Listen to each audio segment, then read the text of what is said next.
kids and parents? This weekend in Athey Kids, we are reading about God giving David a friend, Jonathan. As God gave David success, Saul became jealous. But God was kind to David and provided him with a true friend, Saul's own son, Jonathan. When David finished talking with Saul, Jonathan felt very close to David. He loved David as much as he loved himself. Jonathan made an agreement with David. He took off his coat and gave it to David. He also gave David his uniform, including his sword, bow, and belt. After David had killed the Philistine, he and the men returned home. Women came out from all the towns of Israel to meet King Saul. They sang songs of joy, danced, and played tambourines and stringed instruments. As they played, they sang, "Saul has killed thousands of his enemies, but David has killed tens of thousands." The women's songs upset Saul, and he became very angry.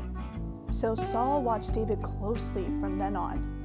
He was jealous of him, but once again, an evil spirit from the Lord entered Saul. He was sitting in his house, and he had his spear in his hand. David was playing the harp.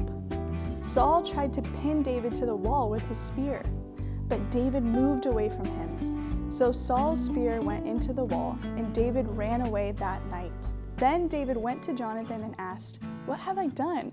What is my crime? How have I sinned against your father so that he's trying to kill me?" Jonathan answered, "If I learn that my father plans to harm you, I will warn you." Jonathan asked his father, "Why should David be killed? What wrong has he done?" Then Saul threw his spear at Jonathan, trying to kill him. So Jonathan knew that his father really wanted to kill David. The next morning, Jonathan went out to the field. Jonathan said to David, "Go in peace. We have promised by the Lord that we will be friends." He said, "The Lord will be a witness between you and me, and between our descendants forever."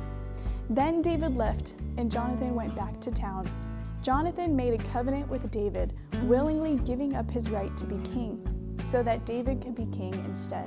This friendship and covenant protected and encouraged David when he had to flee from Saul. As believers, we have Jesus, an awesome friend that is greater than Jonathan was to David. We'll see you this weekend.